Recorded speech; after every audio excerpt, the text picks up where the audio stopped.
Hey there, my name is Jenna Matlin, and I am a full time tarot professional and the recent author of Will You Give Me a Reading? So, this talk is part one of a two-part talk where I do a deep dive on the Tower, which is a tarot card. And for tarot people, 2023 is a Tower year. So, let's get into it. I have like a handy dandy little piece here. So the tower reveals a story of liberation. And I wanted to talk about what we know about Tower, the Tower card, the history behind that, and offer some very strong evidence for another story that the Tower is talking about. So let's get into it. I'm going to move myself here. So this came to me thinking about the Rapunzel story, the folklore, Rapunzel, and just by way of my background, my first degrees in anthropology, and I took some courses on folklore and the study of folklore and how folklore can teach us a lot about the people and how information moves across populations, especially before we really had the printed word. And so I kept thinking about Rapunzel, the woman in the tower, and we have the tower in tarot. And there's a lot of tower based stories throughout the Middle East and, you know, Europe, Eastern Europe, Western Europe, and also Western Asia. And I thought to myself, maybe there is a maybe there is something to this. Maybe there's something here to discover. And my hunch was right, as I will show you. But as this Rebirth of Rapunzel, a mythic biography of the Maiden in the Tower, and also thinking about this from a feminist lens, I discovered something pretty incredible. So, a fairy tale can be described as a memeplex. This is really before, like, this book is older, so it's really before the word meme was even like in popular culture. An interconnected string of scenes and symbols that together assist in the survival of a story. So, what do we know? What do most tarot people know about tarot? Often people are using the motif. Let me do this. That might make it a little easier. Often people are using the motif taken from the Rider-Waite-Smith, which is the first complete tarot deck where every single card was designed by Pamela Coleman Smith. And so, according to author Waite, this is the meaning of the tower: misery, distress, indigence, adversity, calamity, disgrace, deception, ruin. It is a card in particular of unforeseen catastrophe. Reversed, it's also pretty bad. Negligence, absence, distribution, carelessness, distraction, apathy, nullity, vanity. And so when most tarot readers, or even people who know very little about tarot, when they get the Tower card, there is a gasp and maybe some anxiety or fear, because it is often seen in this light. We have lightning crashing into a tower. We have a crown popping off. We have flames coming at the top. We have a mountain. And we have two people, one still with a crown and the other not, being cast out to probably their death. It's a pretty serious image, isn't it? When we look at it, it's a pretty serious image. Let me do this. So you can see you have these little yellow things, you have clouds, like there's nothing fun about this image. And so where does this come from? Why do we see the tarot in this way? Why is it read that way? So I'm going to quickly take us to the Marseille. So the Marseille is an intact tarot deck from which the Rider-Waite-Smith deck is derived. And this this picture here is a reproduction of an older deck, and it was done by Paul Marteau. And this became distributed in 1930. So this quote comes from Paul Marteau, where he says basically that he got his information from an occultist named Oswald Worth, and that tarot is a representation of primitive, like Egyptian times or old Egyptian information being transmitted across times, and that only the gypsies, his word not mine, possess the primitive pack intact. The gypsies have this secret knowledge that they possess, maybe the secret words of God or secret codex of God. And this is the person that created the Marseille deck. And so for the rest of our talk, I'm going to mostly be talking about the Marseille, because this is where we got the Rider-Waite, right? So this came from this, more or less. And you can see that, the what looks like these little yellow things, I don't even know what to call those, are now these circles. You see people falling. So you can see that this is an image from which the Rider-Waite Tarot was derived. So let's talk about what the heck. Why is it talking about Egypt? Why is it talking about the tower is seen in this way? Like what is going on here? Where does this come from? And so this is more or less what's called the occult takeover of Marseille, the deck. So I'm going to work down and go up. So mostly it starts in 1780 by Jean-Baptiste Attila. In 1783, he created the first like a tarot deck that was made for divination. In 1780, he was using playing cards for divination, where he created his own systems. He attributed his tarot deck knowledge from a mysterious Italian. We don't know who that is. And he starts doing correspondences with tarot to the Christian Kabbalah, alchemy, Hermeticism, all that good stuff. Around the same time, we had Antoine Court de Gebelin. These are both French individuals. And he also, around the same time, starts using Marseille less as a divination deck and more of this contains secret knowledge. And this is where we get the claim to Egyptian origins. After that, we have another important person, Eliphas Levi, and he published The Key to the Great Mysteries, where there was just a chapter in there. And in that, he is drawing correspondences between tarot, the tarot deck, and Hermetic magical sources. He definitely did a lot around occultism. He was a ceremonial magician. He was into the Kabbalah. And so in the late 1700s and into the 1800s, this is where you really see a big, I don't know, like they were into it. Of like secret knowledge, occult, secret societies, that kind of thing, ceremonial magicians, which led to the Golden Dawn mystery tradition, which is where Rider-Waite was tasked to create a deck and had tasked others to create a deck.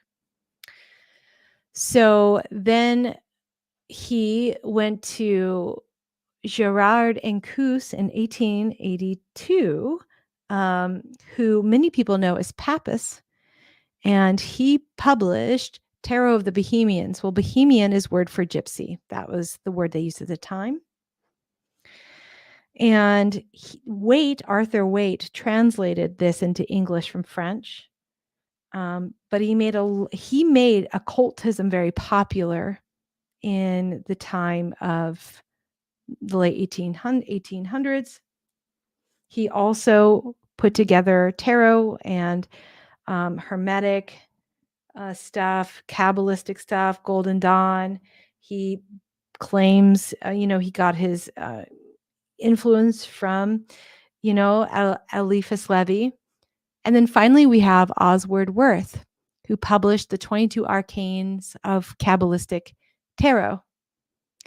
And that was in 1889. So if you go back, you can see that Paul Marteau mentions Oswald Wirth and mentions that the tarot has Egyptian origins. So you see that there is a lot of history from the late 1700s to 1900 and on that really ties tarot to the story of Egyptians, to Kabbalistic knowledge. Oh, wow, there's 22 trumps, there's 22 Hebrew letters. Wow, there's got to be something there.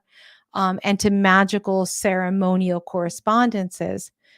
Basically, we can say that these occultists co-opted tarot, which until then was just a card game system, and basically made it for their own purposes. And that went on for a very long time until people started doing actual reconstructionist history of tarot. But this is where ultimately why we see the tower as this card of doom and fear and calamity is because of these guys. But I'm going to tell you there's a different story. And I'm so excited to share this with you. So first I want to talk about cartomancy, and that cartomancy with other decks, whether they were with other kind of playing cards or with special decks just for cartomancy, existed in the same time. And if we look, Mary Greer has got an amazing, highly recommend you checking out her blog. Not enough people do. There's just such a wealth of information. But she has the origins of divination with playing cards. And so as we can see, 1414, we start seeing divination use with playing cards or cards made for the divination system. This was existing around the same time that we also had the tarot deck, and the tarot deck was also a playing card system. Now, I did promise to talk about a feminist lens, and there's certainly one here, because when you look at all of the many, many, many paintings and drawings of cartomancers, they're always of women, always. Well, except for like maybe one, but most of the time. But the people that are writing these systems and books are men. And you has to wonder, we talk about Attila, who got the tarot as another cartomantic system from an Italian. He probably means an Italian woman. So back then, men were far more literate than women. Women didn't really write that much. It was mostly men. And so I have to wonder, when I look at the art of who's actually doing divination with cards, we see women, and we often see women of color, disenfranchised women or women in minority positions who are doing that for a living. You see it in the US. There's a lot of art where white people are going to get readings from Black people, freed Black people.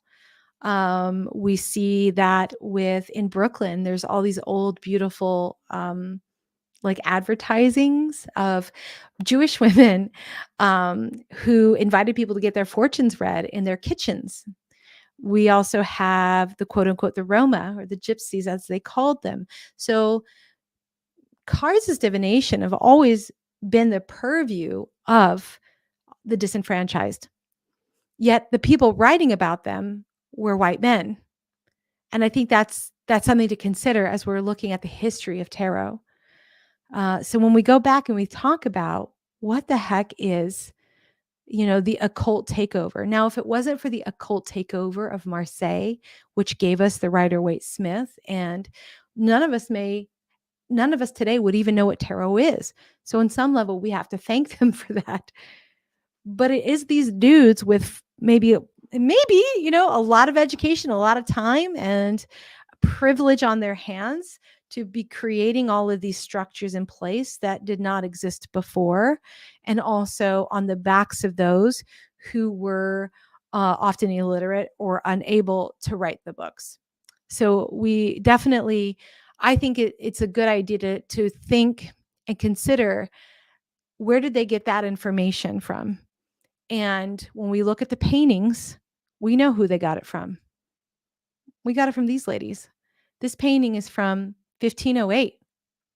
She's using, obviously, a playing card system, and she's reading people's fortunes. So this has always been in women's purview, because before we had cardboard, before we had paper, we were also doing fortunes. And we can see that in a lot of folklore around, for example, Halloween. One of the traditional things you do at Halloween or Samhain is young women will wait until midnight and cut an apple or pour wax into a bowl of water to see who their true love is. And so there is a deep, deep, deep tradition of women doing divination of all kinds. So why would they stop here? Yet it was always men writing about it. So now I want to talk about where we pick up the story. So this image here this was done in 2013 by Yoav Ben Dov, but it is a reproduction of the Nicholas Conver Marseille tarot deck that was done in 1760 and is often considered the Marseille, the official Marseille. And so we look at, what did Yoav Ben Dov say about the tower. This is his reproduction of it, and we'll see the original one too. So he says that the tower is of masculine power and domination, and that the tower is actually a liberation from confinement. The dots represent manna from heaven. And so what does it mean really when we talk about the tower from the perspective that was most likely what medieval Europeans who had this deck would even see it as? So the tower knocks down solid structures, opens up to heaven, suspends laws of reality, returns to the ground. All of this is from Ben Dov's book, Tarot, the Open Reading. And we lost him. He died a few years ago, unfortunately, but he definitely had his tarot chops and did a lot of studying before he created this himself. So if we look at the pictures, we see something really interesting. We see two people. If you look really carefully, you'll see that one is obviously falling. Obviously, like he's in the front of the tower. Then we have someone else who's coming out the side, almost as if maybe they're like exiting the tower or falling out, but like along the side or maybe out of a door that may exist on the side of the tower. We have one who has kind of longer hair, could be a woman. We see the tower with 3 windows. We see steps on the ground. So all of this is really, really important, and we're going to get into why. Interestingly, I don't know if Yoav did this on purpose, but if you see to the left of the falling figure, part of the tower is also colored in blue, and it's not at the same line as the original Conver deck, which I'll show you.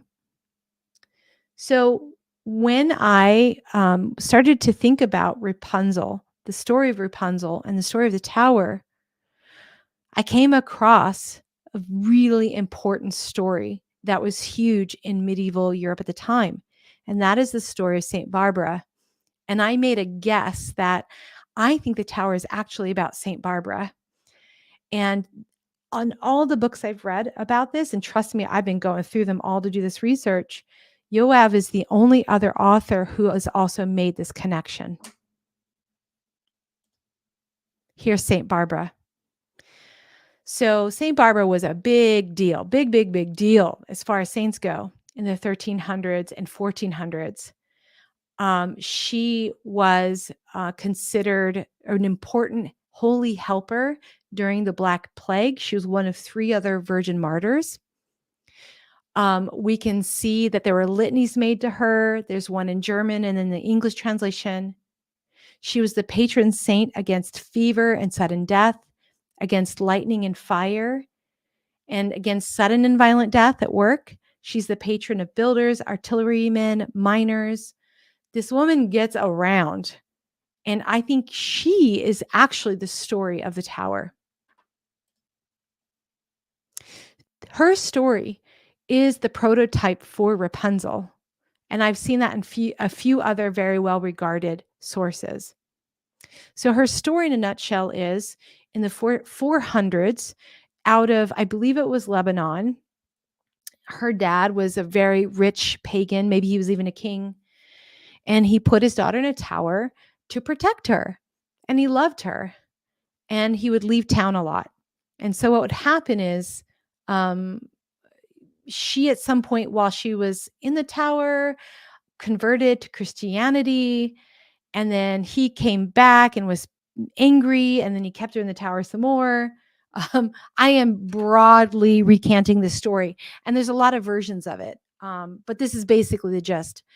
So she was tasked also by her father to build a bathhouse or an addition to the tower. And she did. And so when she had the tower built on or created in addition to where she was, she had the masons build 3 windows, not 2, for the Holy Spirit, Jesus and God, right? The Trinity, because she had become Christian. And so what happened was, the story goes that she was tortured by people and tried to be forced to recant her story so that she would recant her conversion to Christianity and become a pagan again. And she didn't. And eventually her father murdered her. And what happened was, there's all these miracles that happened, and I'll skip all the miracles. But what happened was, after he killed her, a lightning struck from the heavens and killed him, and also tore down the tower. So when you look at this, doesn't that look exactly like that story of St. Barbara? Yeah, it really does. She was a big deal because she was invoked throughout the Black Plague for fever and also to help people with their deaths.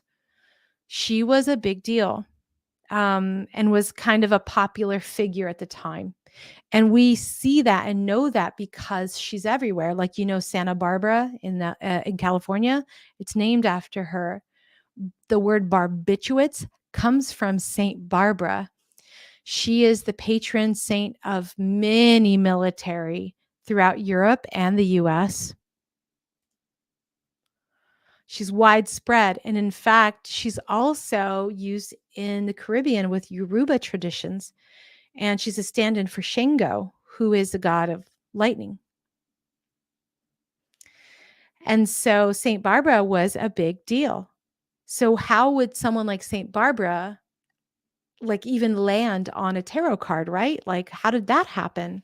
Oh boy, I am so glad you asked.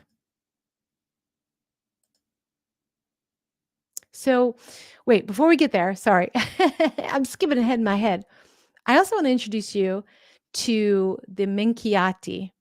This was a playing card system that was a derivative of tarot, but it had something like 97 cards. But it came from tarot. So it had tarot and then all these other extra cards.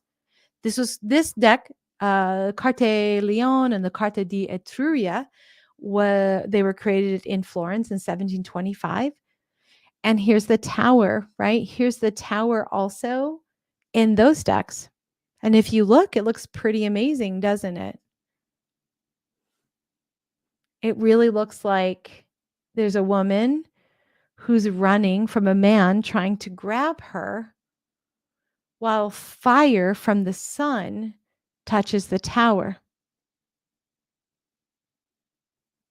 Does that not look like the story of St. Barbara?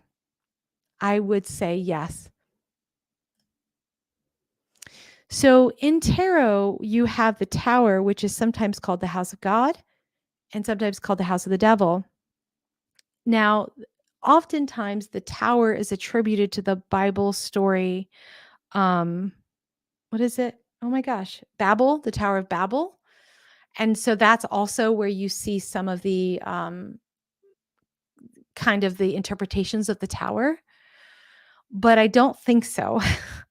I think it comes from this story. So here we have another Minchiati deck. And it was captioned House of the Devil, and that two people were running from the tower. But it doesn't look like two people are running. It looks like one woman is trying to run.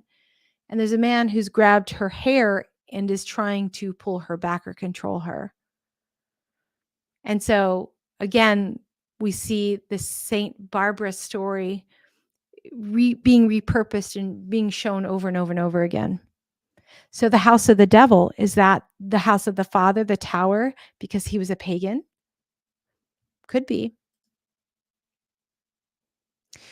So now I want to talk about that story I said, which is like, okay, so but how do we know that it's Saint Barbara that is in the tower? How do we know? We don't know for sure. And I did a lot of research around this. Um, like I did a lot of research, and I feel like I couldn't find a bullseye, but I hit all the areas around the bullseye. So I'm just waiting for the one final link, but it's a pretty strong argument nevertheless. So let me show you the earliest, and you can find this on Wikipedia, the earliest known kind of sheet of tarot. No, not sheet of tarot. Sorry, I'm not there yet. I'm skipping ahead again. This is called the Golden Legend. And this is a collection of hagiographies, like stories of saints, Christian saints, through early Christianity up through the medieval times. Now, the Golden Legend was collated around the mid 1200s, and it is only second to the Bible of that time. It was one of the most printed books. It was handwritten, and then when print came along in the 1400s, this was second printed in Europe to the Bible. It was one of the first books translated into English. It was written in simple Latin at first. And you can see this sheet of paper from the 1500s. I've circled her. She's all the way over to the extreme bottom right. You see a woman holding a cup. That's Saint Barbara, because the cup and the tower are two of her symbols. So, what we know about tarot is that there are many people, and I'll get into it, who believe that the major arcana of tarot really came from the mystery plays tradition that happened throughout medieval Europe. And so we have the Golden Legend. And the Golden Legend, I believe, was reference material for miracle plays, of which St. Barbara was part. So this is a picture of a mystery play. So you can see it's on like this movable stage. Mystery plays were all the rage in medieval Europe. It was the entertainment of the time, and it allowed the church to disseminate and proselytize and convert a people who were largely illiterate for the most part, or who maybe didn't trust the church yet. So these would be disseminated. So mystery plays often have to do with Jesus and Mary and all of that stuff. Miracle plays had to do with saints, and morality plays were like basically what happens if you're not a moral person. And I believe, and others people believe, that this is the birthplace of the major arcana or a huge influence. And in the idea of like that they can even conceive of the major arcana of these like super symbolic stories or memeplexes that were codified in a scene. I believe that this is the connection. So I believe, and this is what I haven't found, is I and many of them did not make it to current time. A lot have been lost, but I believe that Saint Barbara was prominent in many more miracle plays, and that's why the story of the tower and her got codified into the major arcana of tarot. Um, and like I said, I came this by way of Rapunzel. And the only other person I've seen who's made this connection is Yoav Ben Dov. As far as I know, I mean, I haven't read every book. I'm sure there are others. But this tells a very, very different story of the tower, completely unlike the Tower of Babel or anything the occultists with their biblical, Egyptian, or Kabbalistic leanings um, recognize within the tower story.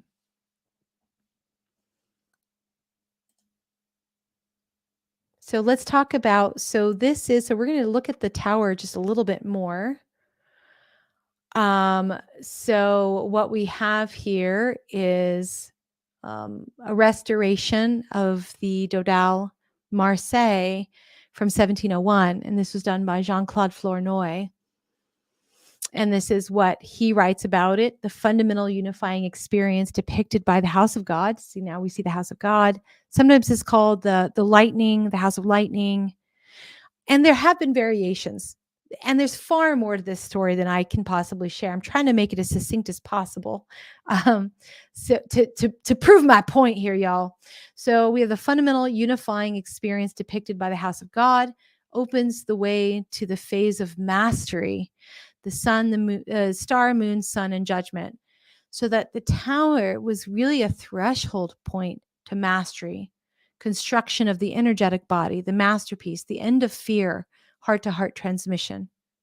So here we see a very, very different interpretation of the tower. So let's look at the tower here. Now there's some really interesting parts of it. If you look in this image, it looks like the flames are reaching the sun, not the sun casting the flames down. You also see the faces, the male face who's falling, obviously in front. His face is very severe, very unhappy.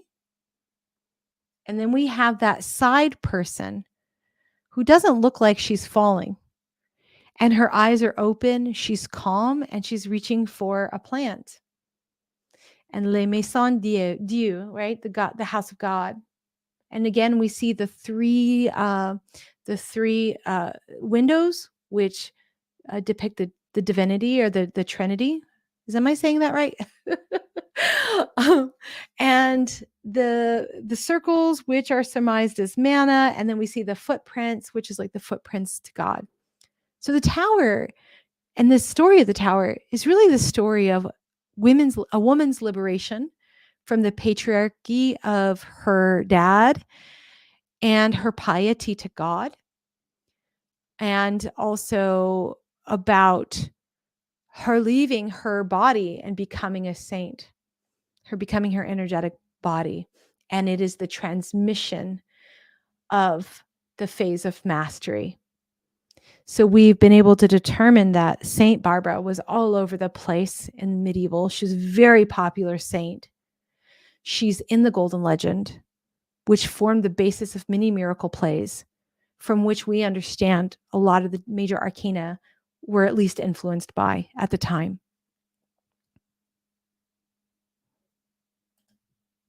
So now here is Jean Noblet's 1650 Paris Tarot. And this is the one that Yoav Ben Dov redid. And these were all originally woodcuts. So again, we see the fire almost like towards the sun. We see the three windows. You see the people once again falling, but it seems like one is falling and one seems almost like they're falling, but kind of escaping at the side. It's an interesting thing, is it not? I think so. To me, it looks like a woman being set free or a safe landing while one man is truly falling. And this, you can see it still. You can go to the Bibliothèque Nationale in Paris and go take a look at it yourself. It's one of the oldest Marseille that we have. And it's still around. So this is from Wikipedia. I found this. This is like the oldest. This is like an old print sheet of tarot as a game, a sheet, the card game, but it's a sheet before they cut it. And this is from the 1500s, a partial sheet. And you can see all we have is part of the tower, but you can see the dots around it, maybe what looks like someone's falling. So this has definitely been around. We also have, though, there are earlier tarot decks. This one is from the 1451, and it's missing two cards. It's missing the devil and the tower, which is really interesting. I would give anything to know why. And that Florence is one of the contenders for the birthplace of tarot. So you see, it's really 1400s, 1500s, 1600s, medieval, heading into Renaissance. You're seeing all of this interconnectivity between these stories that we're telling. So this is only part one of the talk. Like, I wanted to establish what we know about the tarot, why we know what we know, and also an alternate story. But this is really just the start of my talk. And my talk is this greater thing. What is this memeplex of women in towers? And it's throughout all of Europe, Middle East, and West Asia. So how far back does the maiden in the tower story go, and what can we learn from them? I can tell you as a teaser that the story of the maiden in the tower and the story that we see in the Tower Tarot card has links to, like, Proto-Indo-European. So a long time ago, we're talking 20,000, 10,000, 20,000 before agriculture. We are able to trace some parts of the memeplex of the girl in the tower. And that's what I'm going to do next.